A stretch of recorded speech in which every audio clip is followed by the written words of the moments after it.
ciel témoignera que celui-ci est ma fille bien-aimée, et celui-ci est mon fils bien-aimé. Partout où tu es, même si les gens te critiquent, même si les gens racontent des choses sur ta vie, même s'ils disent que tu es prostituée, tu es n'importe quoi, mais ne te dérange pas, ne te défends jamais. Laisse que le ciel puisse parler. Dites que le ciel un jour parlera, un jour parlera. Oh, je dis à quelqu'un ce matin, un jour le ciel parlera à ta faveur, un jour le ciel témoignera que tu es enfant de Dieu. Un enfant de Dieu qui connaît qui il est en Jésus. Ah ouais, là, vous se présentez. Nous ne nous présentons pas nous-mêmes. Nous ne nous introduisons pas nous-mêmes. C'est le ciel qui nous introduit. C'est le ciel qui parle pour nous. C'est le ciel qui témoigne pour nous. Papa, Marie, elle était vierge. Elle est tombée enceinte. Tout le monde commençait à parler. Elle est fiancée. On le voit tout le temps ici. Elle était calme, elle ne parlait pas. Elle était hypocrite. Ceux qui pouvaient traiter Marie d'hypocrite, ceux qui pouvaient traiter Marie des pécheurs. Parce que, imagine-toi, tu es fiancé, tu tombes enceinte. Comment tu peux expliquer ça aux gens? Et Joseph, là où il était, en tant qu'un homme, il a dit non, Sonia Boïta, secrètement, sans dire à personne, il a commencé à prendre des résolutions. Cette femme a fait ma honte, je vais la chasser. Cette femme, elle est moins sérieuse. Cette femme, elle est hypocrite. Cette femme, on va avec elle à l'église. Je voulais épouser cette fille. Je remarque qu'elle est moins sérieuse. Je remarque que ce n'est pas une bonne fille. Je crois que je vais aller voir ses parents. Je vais dire à ses parents que leur fille est hypocrite. Elle est tombée enceinte d'elle. Elle est enceinte. Pendant qu'il réfléchissait cela, pendant qu'il était sur son sommeil, yes, le ciel s'était ouvert. Et le ciel a commencé à parler pour Marie. Le ciel a commencé à parler à Joseph. Joseph, c'est ta femme. Prends-la, garde-la, garde-la, garde-la, c'est ta femme. Marie n'avait rien dit, Marie n'avait rien dit, sa bouche était fermée et le ciel a commencé à parler. Bien-aimé dans ton combat, lorsque tu fermeras ta bouche, tu mettras tes pieds à terre, tu mettras tes genoux à terre. C'est à ce moment-là que le ciel va commencer à parler, et le ciel va commencer à parler, et que le ciel va commencer à parler. Tu as été accusé gratuitement. Tu as été accusé d'hypocrite. Tu as été accusé de n'importe quoi. Les gens t'ont traité de prostituée, de quelqu'un de moins sérieux. Oh, je dis à quelqu'un, mets tes genoux par terre. Laisse que le ciel puisse parler. Laisse que le ciel puisse parler. Laisse que le ciel puisse parler. Le ciel parle mieux que l'homme. Le ciel témoigne mieux que l'homme. Le ciel nous connaît mieux que l'homme. Lorsque le ciel parle, les hommes se taisent. Alléluia. Tika Montréal, Alléluia. Laissez-les parler. Mais le Dieu qui te connaît, il s'élèvera le dernier. Il témoignera que Zoyosa est. Laissez qu'on te critique. Laissez qu'on t'insulte. Laisse qu'on te traite de tous les mots. Ne te bats plus jamais. Laisse que le ciel puisse parler. Jésus-Christ, on l'avait envoyé dans l'eau. Lorsqu'on l'avait sorti, le ciel s'était ouvert. Le ciel a commencé à parler. Papa, le témoignage du Saint-Esprit est plus puissant que le témoignage des hommes. Amen. Hein? Le Saint-Esprit parle.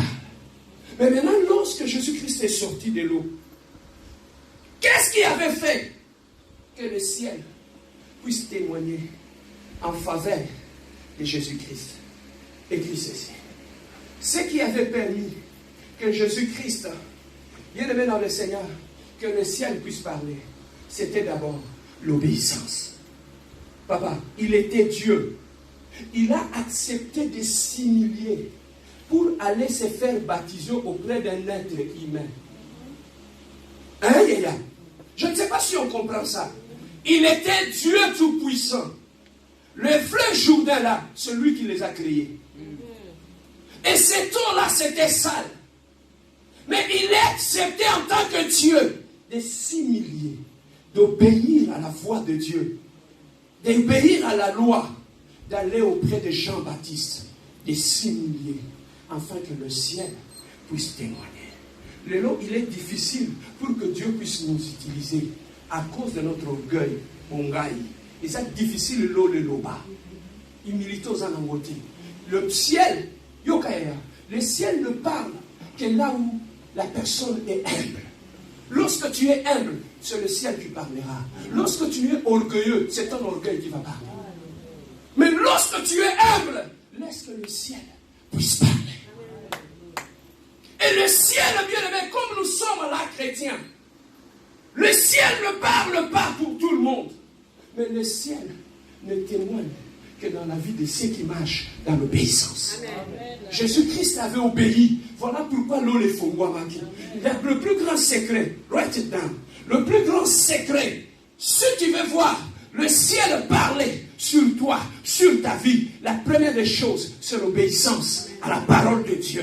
Lorsque tu marches dans l'obéissance de la parole de Dieu, lorsque tu parles, tu marches dans la sanctification, dans la crainte de Dieu, partout où tu mettras tes pieds, le ciel s'ouvrira et le ciel parlera. Je n'ai pas besoin de témoigner ou de me présenter que je suis pasteur. Je laisse que le ciel puisse me présenter. Car la présentation du Saint-Esprit est plus meilleure. Tu es une belle femme. La belle famille te traite n'importe quoi. Pourquoi tu te chamailles avec eux? Ferme ta bouche, mets tes genoux par terre. Laisse que le ciel puisse témoigner. Depuis que tu as commencé à te battre avec ta belle famille, Olongi. Bien-aimé, le ciel ne s'ouvre que là où les hommes sont obéissants. Le ciel ne s'ouvre que là où les hommes, bien-aimés, marchent dans l'humilité. Jésus-Christ a communiqué ça qui y a les témoignages. Le ciel ne témoigne pas dans la vie des orgueilleux. Amen, hein? Amen. Le ciel ne témoigne pas. Papa, tu sais que Dieu parle même aux païens. Vous savez les visions? Ce ne sont pas seulement les chrétiens, hein? Mais lorsque Dieu veut défendre son enfant, il est capable d'ouvrir même le païen les yeux pour qu'il puisse défendre son enfant. Papa, on a voulu tuer Jésus-Christ. La femme de Pilate, quand elle dormait la nuit, qu'est-ce qu'elle avait vu? Dieu lui a dit quoi? Qu'on ne touche pas à cet homme-là. C'est mon serviteur. Il est innocent. Ils n'étaient pas des prophètes, c'était des païens. Mais Dieu a ouvert les yeux de païens pour montrer que celui-là c'est mon fils et vous ne pouvez pas le toucher. Papa, pour ta cause, Dieu est capable de faire d'un païen un prophète. Amen. Qu'il puisse ouvrir sa bouche et qu'il témoigne que réellement, oh, il y a moi dans Zambé. Voilà comment Dieu fait les choses. Mais lorsque Jésus est sorti de l'eau, la Bible nous dit l'Esprit l'avait amené au désert. L'Esprit Saint l'avait amené directement au désert. Arrivé au désert, le Saint-Esprit a dit à Jésus-Christ, va au désert. Papa, Jésus-Christ qui était Dieu, il a obéi. Il est allé au désert. Au moins, il faut obéissance. L'eau est témoigné que tu es enfant de Dieu. Et après le témoignage, le Saint-Esprit t'envoie au désert. Il s'est humilié, il a écouté la voix. Il est allé au désert. Arrivé au désert, la Bible nous dit, le diable est venu les tenter. Jésus-Christ avait jeûné pendant 40 jours, 40 nuits. Et après le jeûne de prière, le diable est venu les tenter. En les tentant,